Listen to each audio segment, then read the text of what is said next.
हामी process of marketing management जुन चाहिँ हामी एमबिएस टियुमा प्रथम सेमिस्टर अन्तर्गत पढ्नुपर्ने हुन्छ मार्केटिङ सब्जेक्ट, त्यो सब्जेक्टको बारेमा चाहिँ हामी आज केही प्रश्नहरू चाहिँ सल्भ गर्न गइरहेका छौँ। र यहाँनिर छ प्रश्न सोधिएको छ 2024मा मार्केटिङ चाहिँ एउटा निरन्तर प्रक्रिया हो र यो निरन्तर प्रक्रिया अन्तर्गत चाहिँ विभिन्न ग्राहकहरूलाई सन्तुष्ट पार्नेदेखि लिएर सामानहरू उत्पादन गर्ने कामहरूसम्म चाहिँ लागू हुन्छ भनेको छ। र यही सेन्टेन्सको आधारमा चाहिँ मार्केटिङ म्यानेजमेन्टको प्रोसेसलाई एक्सप्लेन गर भनेको छ र यही गर्न जाँदैछौँ आज हामी।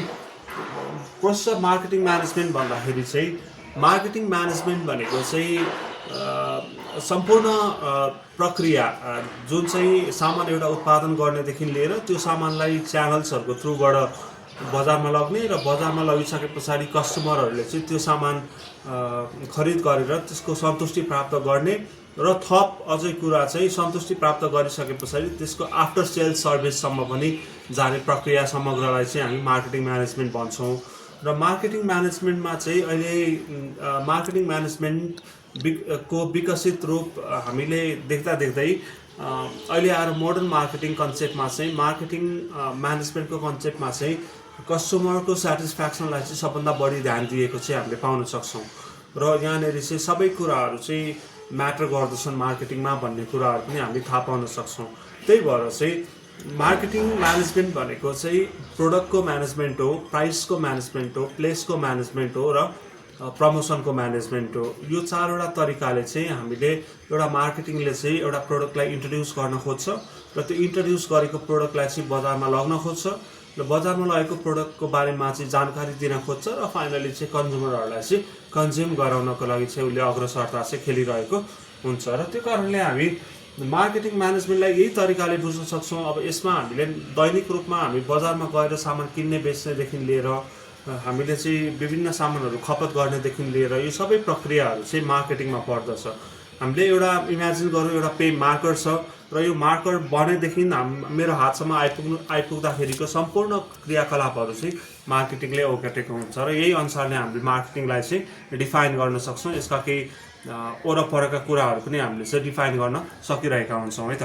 र यहाँनिर चाहिँ प्रोसेस अफ मार्केटिङ म्यानेजमेन्ट चाहिँ जम्मा चारवटा प्रोसेसमा हामीले मार्केटिङ म्यानेजमेन्टलाई चाहिँ कम्प्लिट गर्न सक्छौँ। एक नम्बरमा के छ भन्दाखेरि चाहिँ सिचुएसन एनालाइसिस। मार्केटिङ म्यानेजमेन्टको सबभन्दा पहिलो तत्त्व भनेकै सिचुएसन एनालाइसिस हो। सिचुएसन एनालाइसिस नभइकन हामीले चाहिँ मार्केटिङलाई बुझ्न सक्दैनौँ। सिचुएसन एनालाइसिस भनेको चाहिँ परिस्थिति विश्लेषण भन्छ।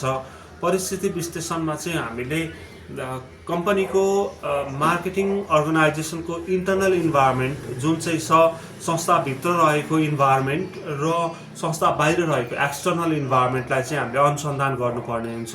र त्यो अनुसन्धान गर्नको लागि चाहिँ हामीले इन्टरनल मार्केटिङ अर्गनाइजेसनको इन्टरनल इन्भाइरोमेन्टभित्र चाहिँ हामीले अर्गनाइजेसनको पोलिसी होस्, मार्केटिङ प्लान्स होस्, मार्केटिङ प्रोग्राम होस्, मार्केटिङको स्ट्राटेजी होस्, होइन, मार्केटिङको इम्प्लोइजहरू होस्, मार्केटिङ डिपार्टमेन्टहरू होस्, यो खालको जुन चाहिँ संस्थाभित्र रहेका तत्त्वहरू छ त्यसलाई चाहिँ एनालाइज गर्नुपर्ने हुन्छ। जसबाट हामी मार्केटिङसँग रिलेटेड चाहिँ हाम्रो सबलता र दुर्बलता थाहा पाउन सक्छौँ।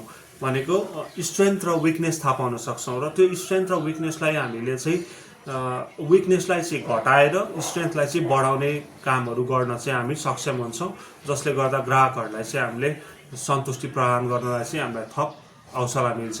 र एक्सटर्नल इन्भाइरोमेन्टमा पर्छ राजनैतिक इन्भाइरोमेन्ट, होइन, आर्थिक इन्भाइरोमेन्ट, सामाजिक इन्भाइरोमेन्ट, यान्त्रिक इन्भाइरोमेन्ट, टेक्नोलोजिकल इन्भाइरोमेन्ट, यो कुराहरू पर्छ। र यिनीहरू एनालाइज गरिसकेर हामीले चाहिँ के पाउन सक्छौँ भन्दा मार्केटमा केही अपर्च्युनिटी छ कि छैन अथवा मार्केटमा चाहिँ केही थ्रेटहरू छ कि छैन भनेर हामी थाहा पाउन सक्छौँ। र अपर्च्युनिटीलाई ग्राब गर्ने, थ्रेटहरूलाई मिनिमाइज गर्न चाहिँ हामीले सक्षम हुन्छौँ। र यसरी चाहिँ सिचुएसन एनालाइज गर्ने, हाम्रो स्ट्रेन्थ, विकनेस, अपर्च्युनिटी, थ्रेट थाहा पाउनलाई, होइन, सिचुएसनलाई एनालाइज गर्ने, त्यस पछाडि चाहिँ हामीले एडभान्टेज लिन चाहिँ सक्छौँ मार्केटमा है त। एक नम्बर थियो सिचुएसन एनालाइसिसको बारेमा हामीले कुरा गऱ्यौँ। अब दोस्रो नम्बरमा formulating marketing plans and programs है। Plans and programs marketing plans and programs भनेको विभिन्न किसिमका हुन्छन्। हामीले एउटा संस्थाले जहिले पनि आफ्नो भिजन, मिसन, गोल्स र अब्जेक्टिभलाई चाहिँ लिनको लागि उसले चाहिँ विभिन्न सर्ट टर्म, मिडियम टर्म तथा लङ टर्म प्लान्सहरू चाहिँ बनाइरहेको हुन्छ। छोटो अवधिका प्लानहरू 1 वर्षभित्रमा कार्यान्वयन गर्न सकिने हुन्छ। मध्यम वर्गीय योजना चाहिँ 1 देखि 5 वर्षसम्म एचिभ गर्नुपर्ने हुन्छ र 5 वर्षभन्दा माथिको प्लानहरू बनाइछ भने त्यो चाहिँ लङ टर्म प्लानहरू हो। र सर्ट टर्म प्लानहरू चाहिँ प्रायः चाहिँ के हुन्छ भन्दा दैनिक काम गराएको सिलसिलामा चाहिँ बनाउने गरिन्छ। दैनिक हामीले कसरी काम गर्ने संस्थामा भन्ने कुराहरूलाई लिएर दैनिक प्लान बनाउने गरिन्छ। र मध्यम वर्गीय र दीर्घकालीन प्लानहरू चाहिँ कस्तो खालको हुन्छ भन्दा रिसोर्सहरू एलोकेसन गर्ने सम्बन्धमा हुन्छ। हामीले चाहिँ रिसोर्सहरू चाहिँ एलोकेट गर्न सक्नुपर्छ। रिसोर्सेसहरूलाई एलोकेट गर्ने, जस्तै ह्युमन रिसोर्सलाई होइन, इन्फर्मेसन रिसोर्सलाई, फाइनेन्सियल रिसोर्सलाई होइन, ट्यान्जिबल इन्ट्यान्जिबल रिसोर्सलाई हामीले कसरी चाहिँ युज गर्ने, कसरी चाहिँ त्यसको चाहिँ एलोकेट गर्ने, प्रयोग गर्ने भन्ने विषयमा चाहिँ प्लानहरू बनाइन्छ। र यो प्लानहरू बनाउनलाई चाहिँ दोस्रो स्टेप रहेको छ यो चाहिँ। र यसमा चाहिँ हामीले के गर्छौँ भन्दाखेरि चाहिँ न्यू प्रोडक्ट डेभलपमेन्ट प्लान होइन, नयाँ प्रोडक्टलाई कसरी बनाउने होइन, मार्केटिङ रिसर्च गर्ने कसरी, नेटवर्कहरू डेभलप गर्ने कसरी होइन, त्यस्तै गरी कस्टमर रिलेसनसिपलाई म्यानेज गर्ने कसरी, प्रमोसन गर्ने कसरी, यीसँग सम्बन्धित चाहिँ प्लान र प्रोग्रामहरू चाहिँ बनाइरहेको हुन्छ एउटा संस्थाले है त। र अर्को हुन्छ प्रोग्राम इम्प्लिमेन्टेसन। हामीले सिचुएसन एनालाइसिस गऱ्यौँ, हामीले प्लान्स र प्रोग्राम्स पनि बनायौँ, तर त्यो प्लान्स र प्रोग्रामलाई हामीले कागजमा मात्र अथवा हाम्रो दिमागमा मात्र राखेर चाहिँ एउटा मार्केटिङको उद्देश्य त प्राप्त हुँदैन। हामीले त्यसलाई के गर्नुपर्छ, कार्यान्वयन गर्नुपर्छ, जसलाई भन्छौँ हामी इम्प्लिमेन्टेसन भन्छौँ।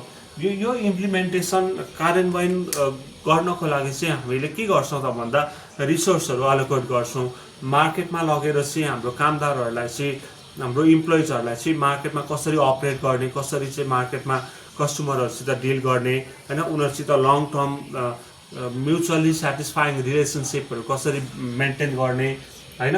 अनि त्यस पछाडि बजारका विभिन्न तहहरू, विभिन्न तहगत बजारका मान्छेहरू अथवा युनिटहरू, एकाइहरूसित कसरी राम्रो सम्बन्ध बनाउने होइन, हाम्रो सामानहरू कसरी चाहिँ बजारमा लग्ने, कुन च्यानलहरू सेलेक्ट गर्ने, कुन प्रमोसनका मेथडहरू चाहिँ हामीले अप्लाई गर्ने होइन, डिस्ट्रिब्युसन कसरी गर्ने, प्राइसिङ कसरी गर्नेदेखि लिएर अनि प्रोडक्टहरूलाई बनाउने कसरी बनाउने, कुन कच्चा पदार्थ राख्ने, यो सबै कुराहरू चाहिँ कुन प्रोसेसबाट हामी अगाडि बढ्ने भन्ने कुराहरू चाहिँ मार्केटिङ यो प्रोग्राम इम्प्लिमेन्टेसनमा हुन्छ।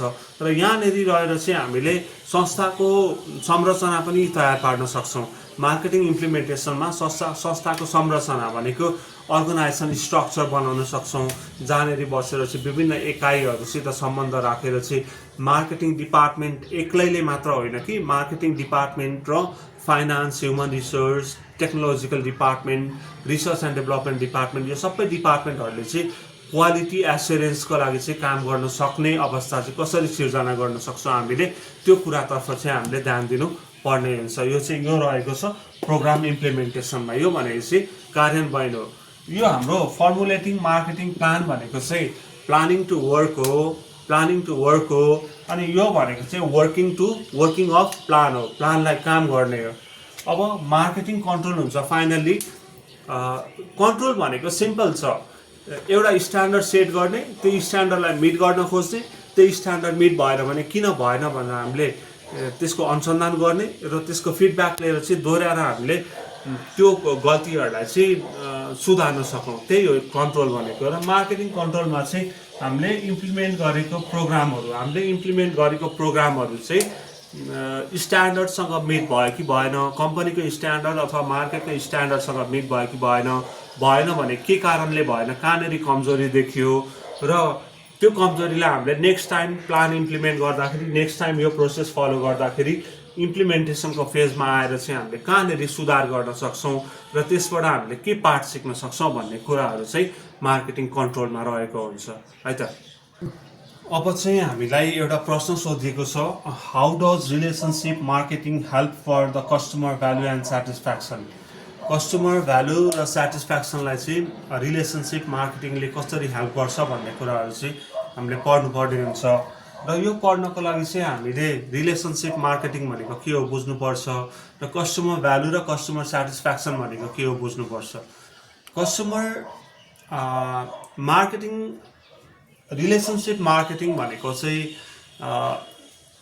मार्केटिङको एउटा प्रक्रिया हो, जुन प्रक्रियाले चाहिँ के गर्छ भन्दाखेरि उसले चाहिँ आफ्नो सामान प्रड्युस गरेर मार्केटमा लगेर बेचिसक्दाखेरि र कस्टमरहरूले त्यसबाट प्राप्त सन्तुष्टि प्राप्त गर्ने बेलासम्ममा विभिन्न तहमा रहेका मान्छेहरू र सरोकारवालाहरूसित कस्तो खालको कसरी सुमधुर सम्बन्ध राख्न खोज्छ, जसले गर्दाखेरि चाहिँ कस्टमरहरूलाई दोहोऱ्याइ तेह्राइ आफ्नो आफूले कन्ज्युम गरेको सामानहरू चाहिँ खपत गर्न मन लाग्छ र कसरी चाहिँ एउटा मार्केटिङ अर्गनाइजेसनले चाहिँ आफ्ना ग्राहकसित सम्बन्ध सुधार गर्ने खालको कसरी चाहिँ प्लेटफर्म बनाउन सक्छ। त्यो बनाइसकेको प्लेटफर्ममा रहेर कस्टमरहरू र अरू सरोकारवाला भनौँ च्यानल मेम्बर होलसेलरसित, रिटेलरसित, डिस्ट्रिब्युटरसित हैन यिनीहरूसित चाहिँ कसरी सुमधुर सम्बन्ध राख्न खोज्छ, साथसाथै यिनीहरूसित सुमधुर सम्बन्ध राखेको आधारमा आफ्नो लागत पनि कसरी कम गर्न सक्छ र कस्टमरलाई कसरी बढी सेटिस्फ्याक्सन दिन सक्छ र साथसाथै आफूले प्रफिट पनि कसरी कमाउन सक्छ भन्ने कुराहरू चाहिँ हामीले यसमा रिलेसनसिप मार्केटिङमा बुझ्नुपर्छ। रिलेसनसिप मार्केटिङ भनेको चाहिँ mutually satisfying long term relationship building with कस्टमर्सहरूसित लङ टर्म रिलेसनसिप बिल्ड गर्नको लागि चाहिँ एउटा मार्केटिङले कसरी चाहिँ भूमिका खेल्छ, एउटा मार्केटिङ अर्गनाइजेसनले कसरी भूमिका खेल्छ भन्ने कुराहरू चाहिँ हामीले यो रिलेसनसिप मार्केटिङमा बुझ्नुपर्ने हुन्छ। रिलेसनसिप मार्केटिङ आजको 21औं शताब्दीमा एकदमै नहुने कुरा रहेको छ र जहाँनिर नेटवर्क बनेको हुँदैन त्यहाँनिर चाहिँ कम्पनीहरूले प्रफिट कमाउनलाई चाहिँ धेरै गाह्रो परिरहेको हुन्छ। त्यो भएर चाहिँ relationship marketing is the foundation of building a strong network. एउटा स्ट्रङ नेटवर्क बनाउनको लागि चाहिँ रिलेसनसिप मार्केटिङले चाहिँ मार्केटिङ अर्गनाइजेसनलाई धेरै सजिलो तरिकाले हेल्प गरिरहेको चाहिँ हुन्छ है त। जस्तो यसले चाहिँ के गर्छ भन्दाखेरि नेटवर्क बनाउँछ हैन, अनि लङ टर्म म्युचुअली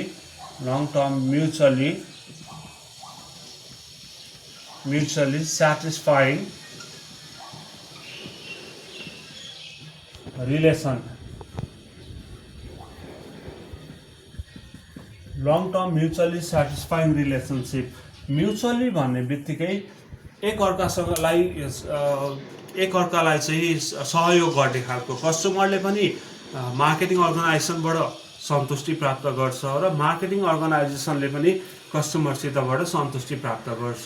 सरोकारवालाहरू अथवा इन्भेस्टर्सहरूले पनि मार्केटिङ अर्गनाइजेसनसित सन्तुष्टि प्राप्त गर्छ र मार्केटिङ अर्गनाइजेसनले पनि सरोकारवालाहरूसित सन्तुष्टि प्राप्त गर्छ। र यो रिलेसनसिप मार्केटिङ हुँदाखेरि चाहिँ कस्टमर भ्यालु र सेटिस्फ्याक्सनमा के कस्तो असर परेको हुन्छ भनेर हामीलाई चाहिँ भनिएको छ। अथवा how does relationship marketing help for the customer value and satisfaction. अब यहाँ कस्टमर भ्यालु र सेटिस्फ्याक्सन भनेको के हो भन्दाखेरि कस्टमर भ्यालु भनेको चाहिँ कस्टमरहरूले चाहिँ मार्केटमा आफूले इन्भेस्ट गरेको पे गरेको पैसा हैन, खर्च गरेको टाइम हैन, अनि खर्च गरेको आफ्नो मनोवैज्ञानिक श्रम हैन, ट्राभलको कस्टहरू हैन, प्रोडक्ट किन्दा डेलिभर गर्ने पैसाको मूल्य, यो सबै कस्टहरूलाई चाहिँ हामीले के गर्न सक्छौँ भन्दाखेरि चाहिँ टोटल कस्टमर कस्ट भन्न सक्छौँ। टोटल कस्टमर कस्ट भनेको psychic cost, money cost, time cost हैन, इनर्जी कस्ट, यो यिनी सबै टोटल जोड्दा टोटल कस्टमर कस्ट आउँछ। र टोटल कस्टमर भ्यालु भनेको चाहिँ कस्टमरले चाहिँ कति भ्यालु प्राप्त गरे त, उसले उसको मनमा कति सन्तुष्टि भयो त, त्यो सबै खर्च गरेको कुराहरू चाहिँ ले भन्दा बढी सन्तुष्टि मैले प्राप्त गरेँ अथवा खर्च गरेको कुराहरू भन्दा कम सन्तुष्टि प्राप्त गरेँ। त्यो कम वा बढी सन्तुष्टि प्राप्त गर्नु चाहिँ कस्टमरको टोटल कस्टमर भ्यालु हो र कस्टमरको डेलिभर्ड भ्यालु भनेको चाहिँ के छ भन्दा टोटल कस्टमर भ्यालुबाट हामीले टोटल कस्टमर कस्ट घटायौँ भने चाहिँ हामीले बाँकी रहेको जुन हुन्छ आइदर प्लसमा आउँछ अर माइनसमा आउँछ। प्लसमा आयो भने ऊ सन्तुष्ट छ, भ्यालु उसले धेरै पाएको छ, माइनसमा आयो भने ऊ असन्तुष्ट छ, उसले भ्यालु कम पाएको छ। यसलाई एउटा उदाहरणको लागि उदाहरणले हेरौँ। मैले स्यामसङको एउटा फोन किनेँ अरे, मैले स्यामसङको एउटा फोन किनिसके पछाडि मैले त्यसलाई 50,000 रुपियाँ हालेँ भने अब मैले चाहिँ त्यो फोन प्रयोग गर्दाखेरि के मैले 60,000 70,000 हालेको भए पनि फरक नपर्ने रहेछ यो फोनलाई भनेर मैले भने मेरो डेलिभर्ड भ्यालु चाहिँ के भयो त, पोजिटिभ भयो। अथवा मैले चाहिँ 50,000 हालेर स्यामसङको एउटा फोन किनेँ र मैले त्यो फोनलाई चाहिँ मैले त यसलाई त 30,000 हालेको भए पनि हुने रहेछ, यो त कस्तो काम नलाग्ने रहेछ भने त्यत्रो मेहनत गरेर बजार गई होइन, इनर्जी खर्च गरी किनेको फोन अब यस्तो परेछ भनेर मैले भने त्यतिखेर मेरो डेलिभर्ड भ्यालु चाहिँ के भयो त, नेगेटिभ भयो। म डिसस्याटिस्फाई भएँ र अघि स्याटिस्फाई भएको थिएँ, अहिले डिसस्याटिस्फाई भएँ। यसरी चाहिँ कस्टमर स्याटिस्फाई हुनु र डिसस्याटिस्फाइड हुनु, कस्टमर स्याटिस्फाइड हुनु र डिसस्याटिस्फाइड हुनुमा चाहिँ मार्केटिङको रिलेसनसिप मार्केटिङले धेरै अहम भूमिका खेलेको हुन्छ। र यसको उदाहरणमा हामीले के बुझ्न सक्छौँ भन्दाखेरि मार्केटमा चाहिँ गएर हामीले सामान किन्नलाई हामीले 2 रुपियाँ महँगो परे तापनि बजारमा व्यापार प्रतिनिधिहरूले हामीसित मिठो बोले, हामीसित हाँसेर बोले, हाम्रो सबै क्वेरीहरू सल्भ गरे, हामीलाई चाहिँ प्रोत्साहन दिए होइन, सहज वातावरण बनाइदिए भने हामीलाई चाहिँ 2 रुपियाँ महँगो पर्दाखेरि पनि हामीले के भन्छौँ, मैले मेरो डेलिभर्ड भ्यालु चाहिँ मिट भयो है भन्छौँ। मार्केटिङले त्यो भूमिका खेल्न सक्छ। तर हामीलाई त्यही कुरामा सस्तोमा सामान पायौँ तर कस्टमरहरूलाई चाहिँ मार्केटिङ पर्सन्सहरूले चाहिँ अभद्र व्यवहार गरे, झर्को फर्को गरे भने हामीले त्यतिखेर चाहिँ डेलिभर्ड भ्यालु चाहिँ कम भएको महसुस गर्न सक्छौँ। र मार्केटिङले चाहिँ जहिले पनि आफ्नो रिलेसनसिप मार्केटिङ गर्दाखेरि आफ्नो इम्प्लोइजहरूलाई र आफ्नो कस्टमर्सहरूलाई चाहिँ के भन्छ भन्दाखेरि उसले चाहिँ कस्टमरहरूसित राम्रो खालको रिलेसनसिप इस्टाब्लिस गर्नतिर चाहिँ प्रोत्साहन गर्छ, जसले गर्दाखेरि चाहिँ कस्टमरको भ्यालुहरू इन्क्रिज हुनलाई चाहिँ मद्दत पुगिरहेको हुन्छ। र यसले गर्दाखेरि चाहिँ कस्टमरको डेलिभर्ड भ्यालुलाई बढाउनको लागि रिलेसनसिप मार्केटिङले के गर्छ त, एउटा प्लेटफर्म बनाउँछ अनि त्यो प्लेटफर्ममा कस्टमरहरूलाई ल्याएर सेटिस्फाई गराउँछ र त्यो सेटिस्फाई भएको कस्टमरहरूलाई दोहोऱ्याएर फेरि आफ्नै प्रोडक्ट किन्न मजबुर गराउँछ र त्यस पछाडि गुमेका कस्टमरहरूसित पनि दोहोऱ्याएर राम्रो रिलेसनहरू बनाउन खोज्छ। अनि त्यो सबै राम्रो बनाउन खोज्दाखेरि के हुन्छ त भन्दा कस्टमरको भ्यालु पनि इन्क्रिज भइरहेको हुन्छ। यतिखेर चाहिँ कस्टमरलाई चाहिँ अहिलेको टाइममा चाहिँ customer is regarded as the king है, customers are regarded as the king of the marketplace. राजै असन्तुष्ट भयो भने त व्यापार चल्दैन। त्यो भएर चाहिँ जब कस्टमरहरूलाई चाहिँ हामीले किङको दर्जा दिन्छौँ, उनीहरूलाई त्यही अनुसारको चाहिँ फिल गराउन खोज्छौँ। त्यो फिल गराउन खोज्दाखेरि हामीले चाहिँ के गर्छौँ भन्दा उनीहरूको कस्टमर भ्यालुलाई चाहिँ बढाइरहेका हुन्छौँ। हामीले बुझ्नुपर्ने हुन्छ कि कस्टमरले कति खर्च गरेर कति चाहिँ कस्ट बेहोरेर हाम्रो सामानहरू किन्न आइरहेको छ र त्यो सबै कस्टहरूभन्दा हामीले उसलाई चाहिँ एक्सिड गरेर भ्यालुहरू दिनुपर्छ, जसले गर्दाखेरि चाहिँ हामीलाई पनि लङ टर्म मार्केटमा सर्भाइभ गर्न चाहिँ सजिलो होस् भनेर चाहिँ एउटा मार्केटिङले जहिले पनि सोच्नुपर्ने हुन्छ। र यही कुराहरू चाहिँ हामीले एक्सप्लेन गर्न सक्छौँ। जब भ्यालु बढी भयो भने सेटिस्फ्याक्सन पनि बढी हुन्छ, जुन मार्केटिङको उद्देश्य नै हो। मार्केटिङको उद्देश्य चाहिँ सेटिस्फ्याक्सन बढाउने, कसरी भन्दा हाई भ्यालु डेलिभर गरेर सकेसम्म लो अथवा एफोर्डेबल कस्टमा है त। अनि यो खालको कुराहरू हुनसक्छ र यसरी नै हामीले चाहिँ रियल लाइफको इक्जाम्पलहरू दिएर चाहिँ हामीले यसलाई चाहिँ एक्सप्लेन गर्न चाहिँ सक्छौँ।